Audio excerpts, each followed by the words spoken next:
Alright, welcome back. I'm here with my Warlock review. So, in my prediction, I said that this was going to be a control meta. And a lot of the meta hard counters how Warlock wants to play. So, here's the issue with Warlock. Warlock has a hero power that hurts them. And Warlock has card advantage to the use of that hero power. So, the problem is that if everybody is generating cards, then card advantage only matters when you don't have cards to play. So if everyone is generating cards, they're going to continually have cards to play for a longer period of time. So the one advantage Warlock has, the card advantage, becomes less and less valuable the longer it takes for people to run out of cards. That also means that their hero power and the face damage that they naturally take as the games go longer, that becomes more of an issue for Warlock. On top of that, because the meta is going to be control, I think a lot of games are going to go to fatigue. And if games are going to fatigue, then Warlock fatigues out a lot faster than other people.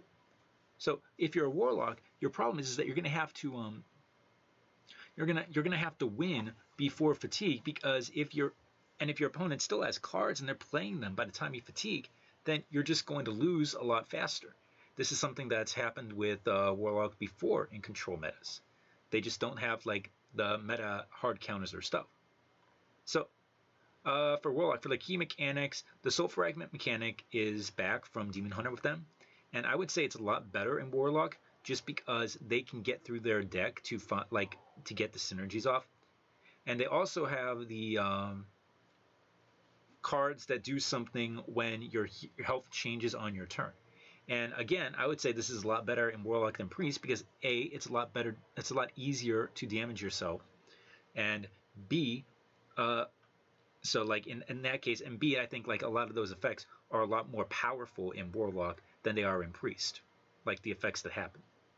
All right, so let's go over the cards. So we start off with the comments. Demonic Study. Discover a demon. Your next one costs 1. Problem is that demons on average really are not that good. Like you run down demons, a lot of them are below average, or they're good but they're situational. And overall, I don't think that this is going to be that great of that great of a card. I appreciate that the art looks like a babbling book, that demonic babbling book, and they got the "Do you want to summon the demon? I want to summon the demon," like the babbling books thing there. All right. Anyway, back to the card. Card, it's a 3-star card. It's still 1 mana, discover something. Demons are weak, but I would say demons are slightly better than spell damage. So it's a low 3-star card for me. All right, next one. Raise Dead. This is a lot worse for you than it is in Priest, because 1, you're going to be drafting a much lower curve.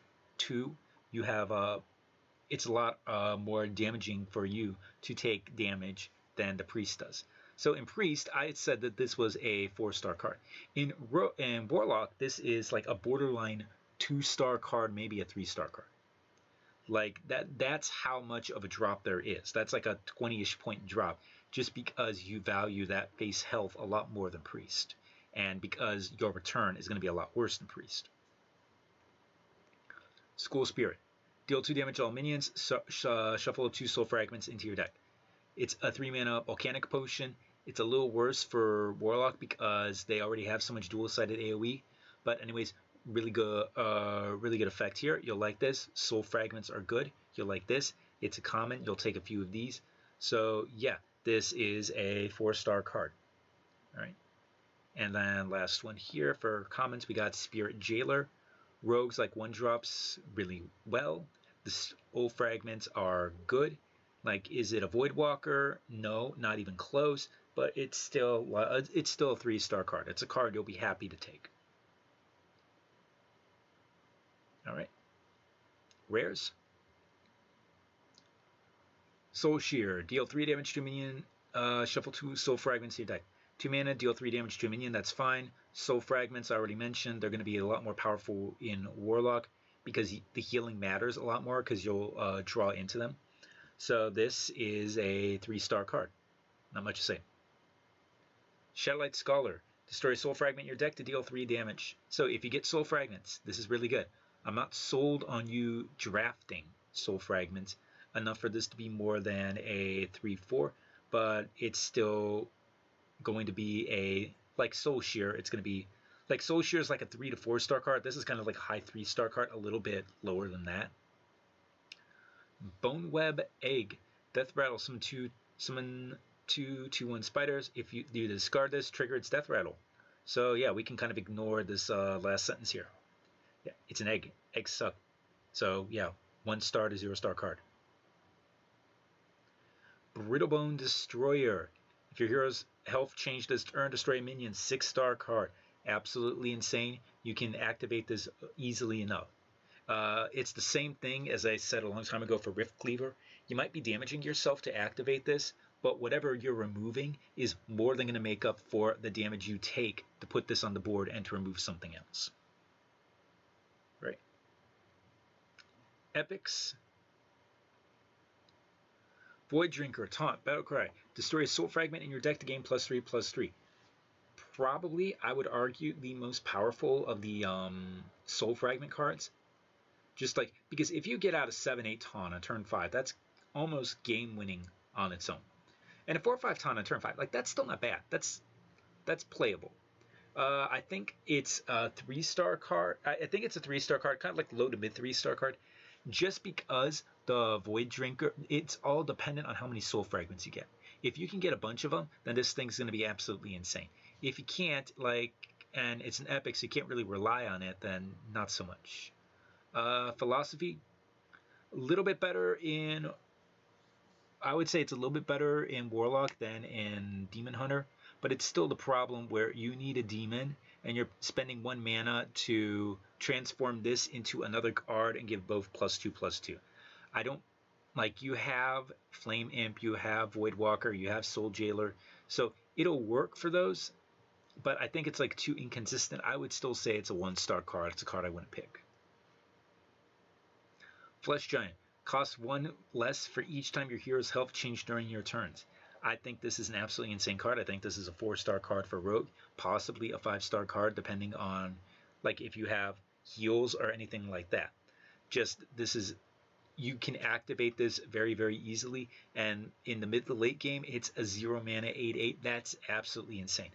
On turn 5, you can pretty, I would say, reliably get this off as a 5 mana 8/8 in Warlock. So yeah, again, 4-star card, just really, really good card. Okay, for legendaries. Sociologist Militia. This one actually has kind of anti-synergy with Warlock, because you're going to be going through your deck so quick that you'll probably take out the soul fragments before you can use them to summon the Rush. But in any case, it's similar to Demon Hunter, where it's a solid card. It's just the effect and how powerful it can be makes it a 3-star card, but it's not really like all that amazing. Archwitch Willow. Battlecry, summon a random demon from your hand and deck. This requires you to have a demon in your hand and deck. You're probably not going to have a demon in your hand and deck. Like, maybe you'll have it in your deck, and you don't need that much from your deck to make it average. But for me, I just say it's probably going to be average on average, it'll be average, which is a 2-star card. Disciplinarian Gandling. So Warlock, unlike Priest, tends to take a lot of small things. So if you take small things and you turn them into 4/4s, that is good. Priest, if you take medium and big things and turn them into 4/4s, that is bad. I'm still not sure that this is like a great card. I only have it as a 3-star card, but I think it's a lot better in Warlock than it is in Priest. So overall, Warlock, they didn't really get that many great, they got like 2, I would say, really great cards, but the set on average is pretty mediocre, and I think that the meta is going to counter them, so I am not all that hyped for Warlock's chances in Scholomance. All right, we got 1 video left, and that is the video on Warrior, which is the class, by the way, that I think had by far the best set of cards from Scholomance Academy. So I'll see you for the last video, and see you there. Bye-bye.